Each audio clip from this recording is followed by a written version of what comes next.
breakthrough sessions, which help people get to the roots of stuff very quickly without having to tell all the stories of where things came from. And then we do this process of mental and emotional release, which actually helps people get rid of that baggage very quickly. And people say things where like, I don't even know why I'm telling you this, or I don't even know where it came from, because your unconscious mind, which is 95% of your overall mind, does store all of those things. And the unconscious mind brings things to our awareness when we're ready for it. So Colin has heard me say this before, is like, you don't need to go grave digging. When you are ready to heal, your unconscious mind will actually begin to bring things to your awareness for you to take care of. Welcome to the On the Path podcast, a conversation on navigating life. Join Chris Coker and Colin Creech as they have honest conversations with fellow travelers on the path. In each episode, they explore the physical, mental, and spiritual health aspects of the whole self, striving for personal accountability and a strong community. Gain insights, learn from our mistakes, and hear from guests who have mastered these areas. Step on the path, embracing every challenge and success along the way. See you on the path.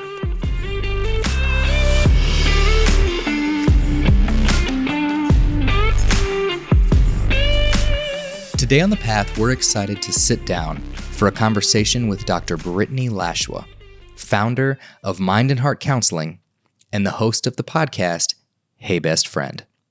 Dr. Britt's mission is rooted in her deep commitment to understanding and empowering individuals through a personalized, therapeutic approach. With a robust educational background, including a PhD in counselor education and supervision from Liberty University, Dr. Britt's approach to therapy is as individualized as it is empathetic. At Mind and Heart Counseling, she creates a space where clients feel truly heard and supported on their journey toward healing and self-discovery. Her commitment to mental wellness extends beyond her counseling practice.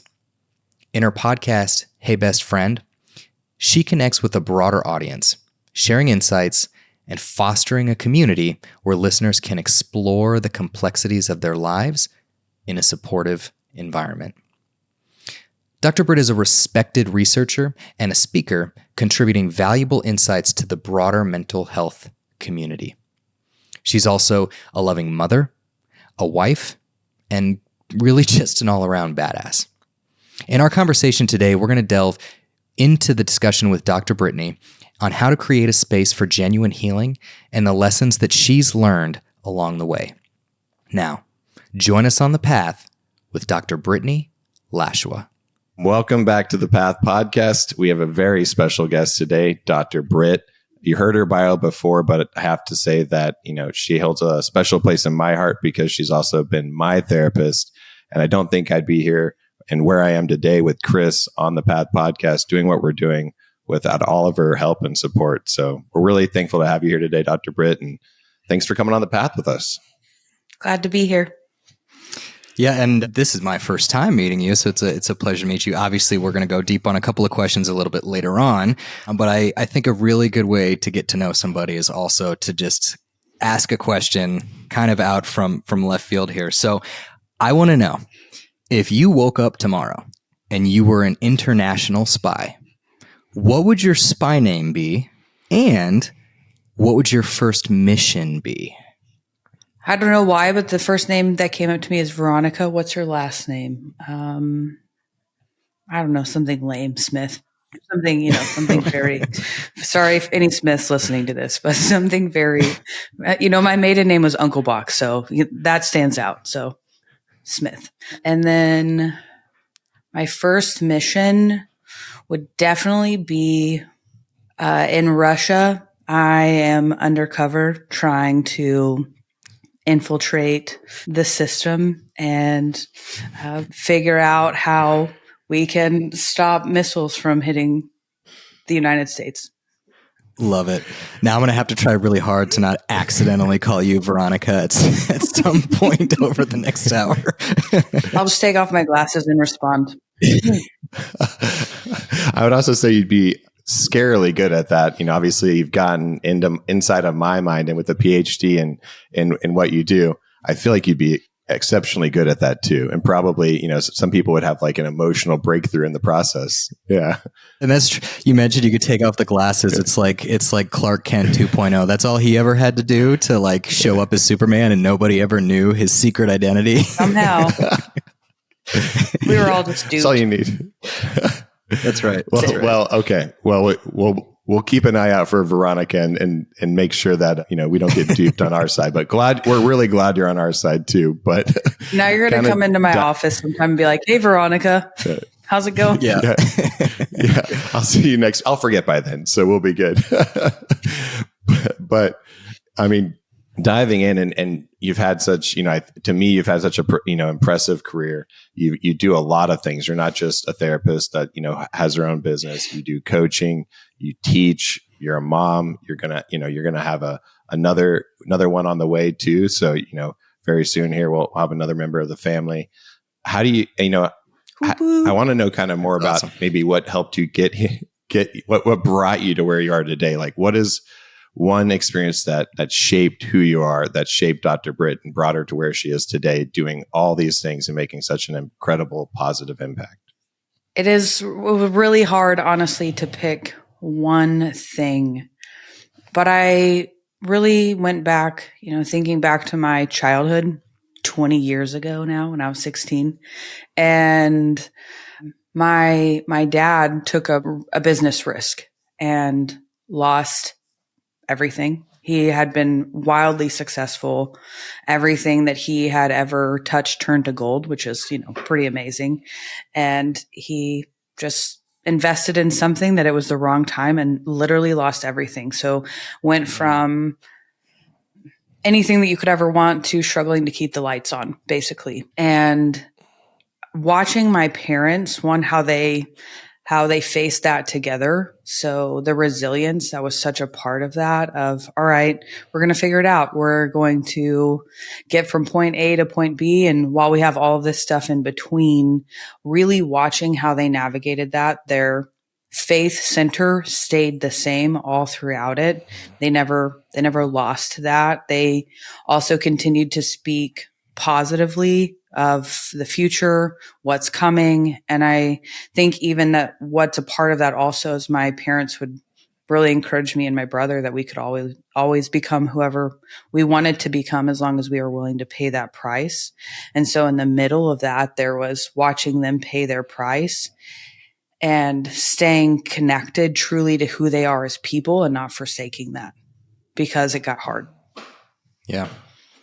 Yeah, that's really interesting. And it's cool to see that, even though they hit those hardships along the way, that didn't really deter you either. I mean, I think that, it could have said, that he went out on a limb and took some risks and then, it didn't pay out. But because of that kind of positive outlook they held on to, or just the belief in themselves that they could make it work and do things the way that they wanted to, I think is interesting. One question that kind of pops in my head, Dr. Britt, you're not the first that has recalled an experience from kind of early on in life. And I just wonder if it kind of, obviously in our childhood, there's everybody has their unique set of experiences, but is there credence in, reflecting on those and trying to draw them out as we get older? I'm just curious if you think, really for all of us, to kind of take the time to sit back and think about, kind of those early formative years, and is there the opportunity to use them, some of those experiences to impact how we operate today? Yeah, I feel like I have two answers to that that'll kind of merge together. So one part of that is, for better or for worse, we are a culmination of our life experiences. And I think when we start to get really self-exploratory, we're trying to figure out, why am I the way that I am? Why do I do what it is that I do? That it can actually be very beneficial for us to track backwards. Research really says that our personality, some of the things that we've learned are really solidified by about 7, which is also kind of terrifying as a parent. Wow. You go, oh my goodness, even that up to 5 year is those years are the most important. And a lot of times, even for parents, especially if they're having kids young, they're still figuring themselves out in that process too. So I won't even go down that rabbit hole. Yeah, I was like, oh, that's me.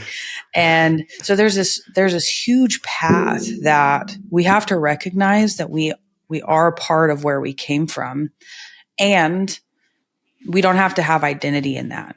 So sometimes really knowing, why do I believe what I believe? Why do I think what I think? Helps me move away from that identity. Like, yeah, I got that from childhood, but I don't want to connect with that. And I think that that's why something else that I do is really powerful, which is breakthrough sessions, which help people get to the roots of stuff very quickly without having to tell all the stories of where things came from. And then we do this process of mental and emotional release, which actually helps people get rid of that baggage very quickly. And people say things where like, I don't even know why I'm telling you this, or I don't even know where it came from, because your unconscious mind, which is 95% of your overall mind, does store all of those things. And the unconscious mind brings things to our awareness when we're ready for it. So Colin has heard me say this before, is like, you don't need to go grave digging. When you are ready to heal, your unconscious mind will actually begin to bring things to your awareness for you to take care of. Wow, that's fascinating. I've done 2 of them, and I, with Dr. Britt, I trust her completely. And I was like, I don't know, the breakthrough session, I'm not sure. And what I love about, the way that at least, you, when I've been working with you, is you're all about self-education as well. So before that, you had me read a book, like, get to know what this is, learn about it. And I think that also gives me so much more trust, because you're about to go do something, do a lot of hard work, for yourself. At the same time, you're so confident in your abilities that you also want the person to have the same level of knowledge or education in what they're going into. I think that gives a lot of credit to you, as far as, I think ego can sometimes be in the way, where like, I'm going to have them read this book and educate themselves on all of this. Like, now that, I got to do it perfectly, but I think that goes to just the preparation and the thought you did for those sessions. And for me, I couldn't believe how much it worked. I remember, especially after the first one was a lot of work. Second one was a lot of work too. There's a lot of frustration, but leaving them, just the weight lifted, and just so much more clarity, and working through things that I would not have expected. It was incredible. So I'm definitely, sure that if you're listening right now, you have to check her out, because, those are available, and they really make a difference. And really, in a couple of days, you can work through so much that it's hard to, when you're kind of putting a Band-Aid on things, if you're doing like weekly or bi-weekly therapy, it's hard to really work through things. And that's a good way to do it in a short amount of time. You wouldn't believe it. Yeah. Yeah. One of the things that really jumped out that you said, Dr. Britt, was good or bad, we are a collection of our experiences. But then you followed up by saying, we don't have to take in that identity necessarily. That those two things, it's a collection of experiences that we can draw from, but we don't have to take in that identity. And I noticed at one point you had kind of separated mental and emotional as 2 kind of separate talking points. And this is an area where Colin and I actually spent a lot of time when we were designing kind of the really the tenets that we wanted to talk about. And we have, of course, physical, mental, and spiritual strength. And we thought, like, do we need to break that? And we decided not to, because we figured that, it's such a broad spectrum. We wanted to make sure that we could kind of capture everything. And mental fortitude or mental strength versus emotional intelligence, emotional strength, emotional resilience. We see them maybe as a little bit separate, but I'd be remiss if I didn't take advantage of the opportunity while we have you to kind of get your take on how are those 2 things different? This idea of mental and this idea of emotional, each strengths in their own right, but how are those 2 things different, or where do you think they kind of come together? I would just love to hear your take on that. Sure. I will start kind of where they're together and then go to where they're separate. First of all, your emotions are stored in your brain. So it's always cute to me and I do it too. Like, I will touch my heart talking about emotions, like they're stored in your heart, but your heart's just a muscle. Now, your heart does store cells that carry emotion, which is a totally different rabbit hole to go down, but super fascinating. But your emotion center is stored in your brain. And there is so much research that really links how your thoughts are connected to your emotions are connected to your thoughts, which is really the power of, if we change our thoughts, we change our emotions, or if we get our emotions into a different place, we can also then change our thinking. It's really hard if you're in a really low place. Like, and when I'm teaching, I actually do this with my students. I'm like, all right, I want you to sit really slumped and sit like you would sit if you're depressed. And then tell me that, all right, you're super capable and you're going to graduate and it's going to be amazing. And they're like, this is really hard. And I'm like, cool. Now sit up and changing that physiology perspective, but sitting up and like, I want you to tell me like that you're so depressed as you're in this place where you're really, what you're doing is you're putting yourself in an emotional state that says, I'm awesome, but I'm depressed and I'm sitting up straight right now. So I can't even say it to you with like a really sad voice unless like my physiology were to follow. So in those ways, they're connected and they're separate in that our mindset, our thoughts are these things that play on repeat on a regular basis. And for better or for worse. And those emotions, they come and go. I'm pregnant right now, so this is such a picture to me. I walked into my office and I told my husband, I was like, I just want to cry right now. And I have no reason why to cry. And then, which is hilarious to me. And then that emotion passed and people get terrified of their emotions. And so they suppress them and they're like, I can't see them. And there's a word for that, which is affect phobia. And they're like, oh my gosh, I can't have these emotions. But mostly it's really because they're terrified that they're going to last and that they'll never be able to get out of them. Whereas our emotions, if we will just allow ourselves to have them, like, I don't know, I'm not going to ask, you're big, tough guys. I'm not going to ask if you've ever cried and felt like you were never going to stop crying, but eventually you did. And Colin's face. And eventually you did. And that's just a picture that emotions don't stay. Yeah, that's awesome. I would love to hear, more, like a little bit more on that part of it too, because it seems like, especially with men, there's always this, like big boys don't cry and kind of all these things we hear in society today. But, I think sometimes, and Chris and I have talked a lot about it, especially when we were, really designing the tenets, as he said, like this whole self philosophy, but you can be very masculine and still, kind of have these emotions. And I think there's something powerful about having those emotions in a safe space with people you trust. I've definitely never cried in your office, maybe once or twice, but I always, at the same time, it felt even kind of healing and therapeutic. But, maybe you can tell us a little bit more about, people holding those things in or the culture, like what's the negatives of those could be, but also, the positives of kind of letting those out in a healing way. Yeah, well, I think even from a cultural perspective, we're in America, so I'm going to talk about America, that men tend to have an emotional home of anger. And that really sometimes it's actually sad or hurt, things like that. Sometimes it's even fear, but you can't quote unquote have those things. That's not allowed, but it's okay for men to be angry. Men can express their anger like that. I mean, you think about the dad whose kid is running out into the street and he's terrified that, he sees the car coming. He's terrified that his kid's about to get hit by a car. What does he do? He's not like, oh my gosh, are you okay? Like, let me come scoop you up. It's all okay. He's like, what are you doing? What is wrong with you? Why? Like, it comes out, that fear comes out as anger, but really what it is fear. And so that's like a very small example of what that looks like. And when we sit in this place and we never actually allow ourselves to feel what it is that we feel, we don't actually allow those emotions to flow through us and to heal, which is what they're intended to do. Or not, but they get stuck. And then the guy that's, living as an emotional home of anger, he's just walking around like people are like, I'm just an angry person. Or he's just an angry guy. Well, that's often because all of those emotions that have been sitting for a while have just never actually been felt, or the roots of what it really is hasn't been explored. And so that anger has actually become a defensive emotion rather than feeling whatever those core emotions are. Yeah.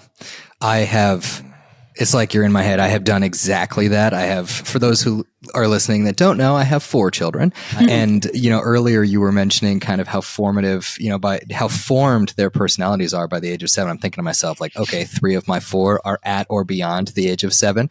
And I have done that probably with more than one of my children as they go out into the road, or they do, they're getting ready to touch a hot pan, or these moments where I bark. And I have to give my wife credit, because who is also a Brittany, by the way. I give her a lot of credit, because she would tell me, she's like, hey, I understand why you might react that way, but it's important to follow up with the kids. And she would tell me, like, go tell, like, you make sure they know that you're not mad at them. They didn't know something, they were learning something, and to kind of process through.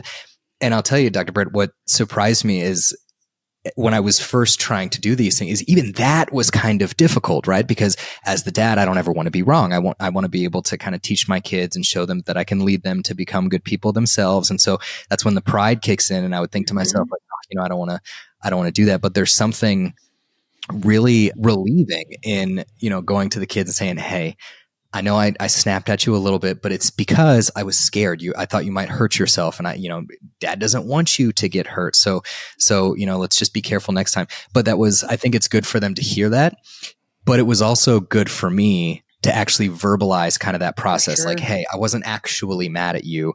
I just didn't have kind of that immediate sense of self-awareness to catch myself in the moment and express the proper emotion. And I think I get better, over time. I'm certainly not perfect, but I do feel like after I kind of got into this practice a little bit, I'm a little better than I was before. I'm certain that's true, because the more you practice something, the better you get at it. Yeah. So keep this in the hip pocket, Colin, for when you start growing a family and you have some kids. You have these lessons already. No pressure. I'm sure I can figure out everything and be a perfect parent before I'm actually one and experience it. I'm sure, but obviously you can do a lot of work before, which, I think that I am, and Chris, you and I are on this podcast as we're bringing on guests like Dr. Britt to learn more. We don't know everything. So how can we, learn from guests who are subject matter experts in their field?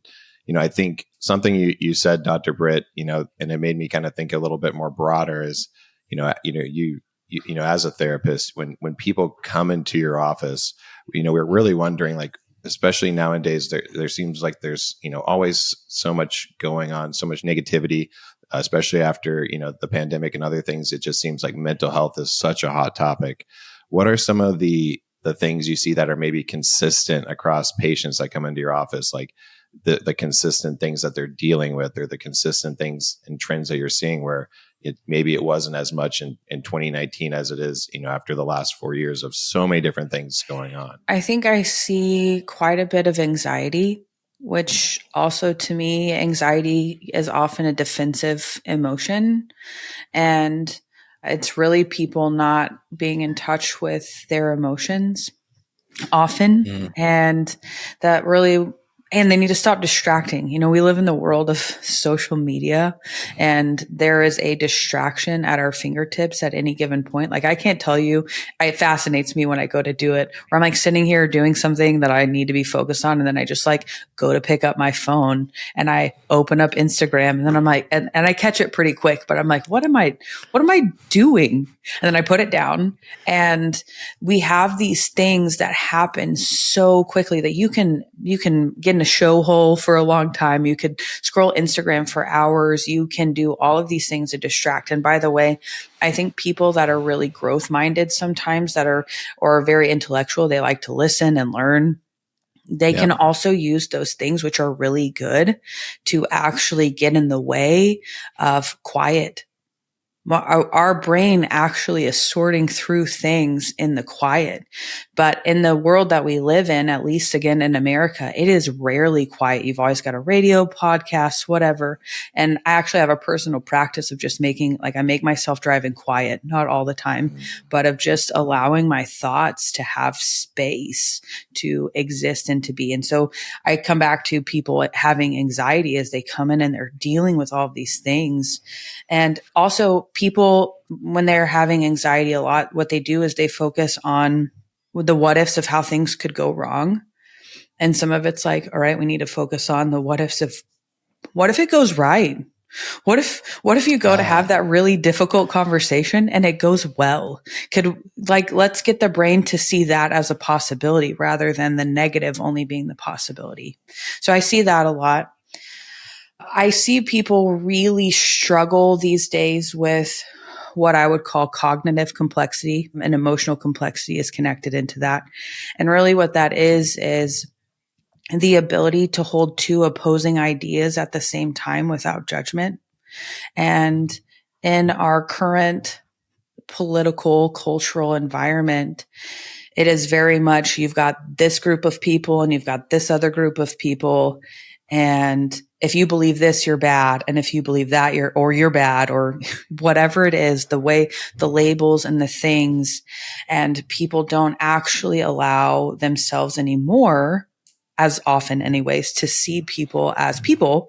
And you're really just a collection of beliefs, which is really a very dumbed down version of who a person is.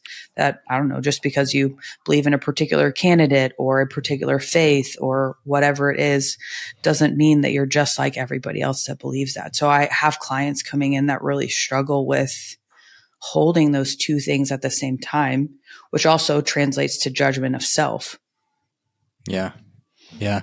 And I could see how, cognitive complexity, especially, as Colin alluded to, some of the civil unrest, some of the social issues that we deal with, politics. I don't even have to go down that rabbit hole, but there's so much cognitive complexity that I imagine that is certainly a factor in anxiety. And one of the things that stood out, Dr. Britt, when you were talking is anxiety as an emotion. And I'll be honest, until this conversation, I never saw it that way, right? It was more like, I'm feeling anxious because I feel blah, blah, blah, right? And I would disjoin anxiety as an emotion. And I would say, oh, it's these other emotions versus actually just accepting anxiety for what it is. Like, I'm feeling anxious, right? That's the end. And the opportunity to kind of try to deploy tactics that would help that. And you've already mentioned a couple. You mentioned, leveraging physiology earlier to try to kind of put our bodies in the state that our minds might want to be operating in. You also talked about the example of the car. I've done that as well. I realize now accidentally, I've never been intentional about that, but I'll turn the radio off because I'm like, man, I don't want to hear anything. I'm just curious with some of the difficulties that people deal with, these things that kind of derail them. What are just some other tactics that you have to help people deal with some of these feelings? Maybe we'll just use anxiety because that was one of the two that you mentioned, but what are just some tactical things that people listening or people watching the show could take away and say, okay, I'm going to try this thing when I'm feeling anxious? A big one. I'm going to give you two. First, I'm going to start with two big ones, but are not always easy. And people give me pushback for these: getting more sleep and not eating crap. Interesting. Yeah. Let's start with that. Your gut microbiome is connected by your vagus nerve. And so many people don't even, we have so many biohackers and gurus and people that talk about this, but that your gut is your main serotonin producer. So if you're giving it all of these processed foods and filling it up with a ton of alcohol and just all this stuff, what it does, it jacks with your gut and it jacks with your serotonin production. And that vagus nerve is connected to your brain. And then when that starts to happen, you're going to feel more anxious, depressed, whatever it is. So those are the two big ones. And I actually find that I've had so many food conversations with my clients, and that's the one that I get a lot of pushback on because so many people often just, we live in a society where I think our attention span is now 4 seconds or something. It's even shorter than it was. And clients want results really quickly, and give me a pill. I'll take a pill rather than, changing my diet. And I'm not in any capacity opposed to medication, but my first question is, let's change some of the other things first. Let's change your diet first. So sleep, diet, and then fit your physiology, movement, having some sort of movement, even just 20 minutes of walking in the sunshine, getting some vitamin D or something, just moving your body is huge. And these are, again, those are not specifically related to mental health, But I sort of joke that if I don't get enough sleep, it is very easy for me to become like Dr. Britt the terrorist rather than like Dr. Britt the healer, because I actually like our bodies need that. And That's awesome. it's just true. And so there's a space where I need that. Then the other thing is fear lives in the past and anxiety lives in the future. So I come back to that whole what if it does go well, even the power of visualization, seeing it going well. I'm going to close my eyes right now. What I'm going to do is I'm going to visualize that I go have that conversation and I'm going to see it go well. And maybe there's several different varieties of how it could go well. Like this is best case scenario, but this would still be an okay scenario. I'm going to visualize all of those as possibilities and not the it's going to go bad, because most of the time, not always, but most of the time, the things that we're actually anxious about don't go that way anyways. And then you look back and you're like, oh my gosh, I was so worked up for nothing. Yeah, that's awesome. My head just went to, I'm going to go real deep for a second because I'm a dad. I'm going to quote Kung Fu Panda. Excellent. Oogway, he has this quote. I think it's in the first one. He says, I forget the panda's name, but the panda's all stressed out because he's got this big thing coming. And Oogway looks at him and he says, look, the past is history, the future, a mystery, but today is a gift. Mm-hmm. That is why it's called the present. And that's, I feel like exactly what you're talking about. And the other thing, you're making our job really easy because we often talk about the interconnectedness of all these different types of strength, right? From physical, mental, emotional, spiritual, the importance of self-accountability, the importance of a strong community. And this is why it's so much fun talking to the experts, because you gave really tactical advice, a lot of it involving diet, physicality, moving and taking care of our body physically, and how that can support our mental and our emotional strength. And so I just really wanted to beat that one right on the nose for everybody listening, because it's these things truly are interconnected. These things don't live in isolation. The idea of strength in all of its capacities is to look kind of across. And so those two, they resonate with me big time because they're so multifaceted and there's so much value in doing them. So yeah, I just wanted to make sure that I called that out because I thought that was excellent. I'm over here going to school. I've got like a whole list of notes right now. Awesome. I definitely can say too, that, like, I think that also kind of comes to like, it's not going to happen overnight as well. Like you can't just have one good day of eating or one good day of exercise or one good day of sleep. It's going to take continual work, and it's never going to be perfect. But, we talk about a lot on this show is progress over perfection. Just continue to try and better yourself every day. And maybe it's okay. Saturday is my cheat day. I'm going to have some fun. I'm going to, eat good. I'll sleep in, but, really trying to get in those routines. I would love to go back to Dr. Britt, the terrorist, if you don't mind. But, on those days, specifically those days, like what are your watch outs? And we talk about a lot about, life as a path on the show, obviously on the Path podcast. And those days where you're feeling, off of, feeling off, something is amiss, or maybe you're not having a good morning, or, you're pregnant right now. You're feeling, different emotions, different cravings. How do you know, or how do you like kind of identify for yourself when you feel like you're kind of straying from the path, and what does that look like for you? And then how do you kind of get yourself, back to where, back to center? So I would, not to toot my own horn, but I think that I'm pretty aware of myself, my body. Like I just recognize these things about myself. Although I know that if I don't get enough sleep, I am more likely to feel a certain way. Not that I'm expecting it. I'm just more likely. So that might mean that I prioritize more sleep. I know that if I eat a certain way, I'm coming back to those physiology things. If I eat a certain way, likely I'm going to be, even my body's going to be impacted by that in some way. If I don't know, if me and my husband, had a little bit of conflict, or my 4-year-old decided not to do exactly what it was that I wanted her to do in that given moment, and decided to try to assert herself as the queen of the home, that could impact the way that I show up.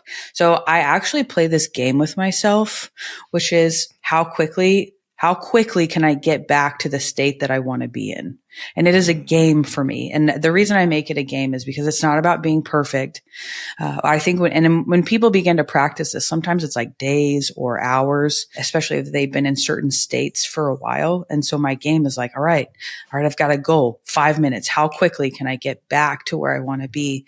Because in reality, that feeling of I want to cry, or last night I was very tired and I was honestly grouchy and I needed a snack, and that was really the truth. So I needed to eat something, and I also needed to tell my husband that he did something that hurt my feelings. And after I did that, I could move on. And it was, how quick can I get to that state? Because my husband also responded to me very kindly and with a lot of love. And he didn't poke the bear. Sometimes it's like, don't poke the bear, And as husbands sometimes do. Oh, he would say, yep. I'm like, babe, don't poke the bear. What are you doing? And so those are some of the potholes of like just recognizing those things along the path that can get in the way of that. But I think personally, just playing that game of, all right, I know that maybe it's like I need to go take a nap. Maybe I need a snack. Maybe I need to do some push-ups and change my physiology. Maybe I really need to focus on gratitude and go through the list of gratitudes, because whatever this grouchy feeling isn't going to last. Maybe it's I need to express my emotion or just allow it to be there, create some space for it.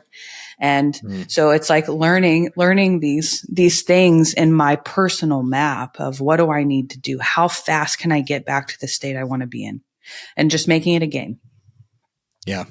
Yeah. I love that. I'm going to have to try that out, especially in like the realm of marriage. That's where my head goes. Like, I think like, it happens my wife and I have, little conflicts here and there too. And kind of going back to what I was saying before with the kids, sometimes it can be hard to be like, hey babe, this is how you made me feel in this moment. Or if I'm the recipient of those words, for me to say, you know what, you're right, I was wrong. Those are sometimes the hardest 3 words to say in a marriage is I was wrong. It's not an easy thing to do. But for me, it makes it an interesting game. How quickly can I do that? Because that's, I think, at least for me, one of my potholes is exactly that. Like, we had some sort of little disagreement. It's always something silly, yet it can linger. Those feelings can linger if we don't address them sooner rather than later. And the journaling, that's one I got to give you credit, Colin. That was one that I hadn't really, like, this idea of like writing down gratitudes. I like to think that I'm a pretty reflective person. I do sit and try to think about things that I've done or things that I want to do. But really, until, you and I started talking a ton on some of these topics, I wasn't really writing it down, which is definitely something that seems to work for me, because it's almost like I have an opportunity. If I go back and read it, it's an opportunity for me to have almost a conversation with myself, right? Because I get to look at the word. I mean, I said it, right? The fears, the resentments, the gratitudes, the things that I need to watch out for, the things that I'm planning to achieve. These are all words that I've said to myself. So yeah, that's right there with you. I think that a lot of those are techniques that hopefully, if you're listening, are things that you can leverage in your life as well. I forgot one, a big one. I'm a really big Tony Robbins fan. I think he's great. And he uses this process of priming, which is really from a neuro-linguistic programming, or NLP, which is something that I specialize in. He's anchoring. What he's doing is he's helping you anchor. So I prime all the time. And it's a physiology change as a part of it. And then what you're doing is you're actually tapping into these really great memories in your life, these ones where you felt proud or love or, sexy or whatever it is. You're really tapping into these emotions and bringing them into your heart, really, which is really just making your mind aware of them. And that is something that I do on a regular basis to make sure that I am staying in the state that I want to be in, because I have very specific memories that I go back to. And I also have anchors, like different touch anchors on my body, that if I touch that spot because I've anchored memories to it, I will actually feel that specific state. Wow, that's fascinating. Linguistic neuro-linguistic programming. Programming. Okay. NLP. I'll send you the book. NLP. I'll send you the book. So. Did you read that? I got from? Oh yeah, Dr. Britt homework. And I'm constantly getting better at my Dr. Britt homework. So it's a constant. I'm working on it. I'm always trying to grow and better myself, especially with Colin's a great student that I get. Yeah.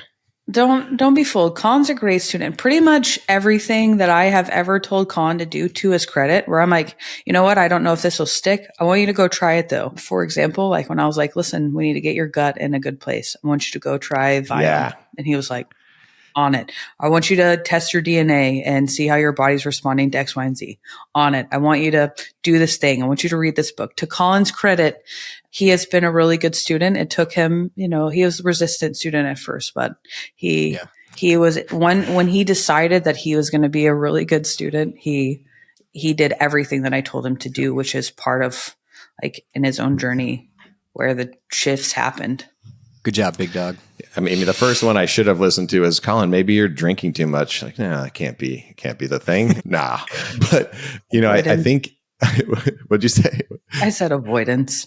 A lot of growth. And again, why we're here today and why I'm so fortunate to, be co-hosting this podcast with Chris and being on the path with him. But before we wrap it up, I'd love to hear, and sorry to put you on the spot, but, as you think about our listeners, what are things, that you'd want to tell, anyone listening, like things to do for themselves, things to, prioritize in their lives, questions to ask themselves, it doesn't have to be the perfect fix, but just a little advice that you think, people can really benefit from if they're not doing it today. I think probably one of the biggest is identity, really discovering who you want to be. So you can make sure that you're actually staying on target to become that person. I think it was Zig Ziglar that said a lot of people climb to the top of the ladder only to find that the ladder is leaning against the wrong wall. And it is very difficult to get to where we want to go, to be who we want to be, if we don't even have a picture of what that looks like. And I think that that's probably one. To embrace your emotions. You're not going to get stuck. And again, it's the fear of having it. If I have it, I'm going to get stuck. No, you just allow it to be and to embrace it and to move on. And to just accept it. Like welcome even the ones that don't feel good as their guests in your own home, essentially the home of your body, and welcome them.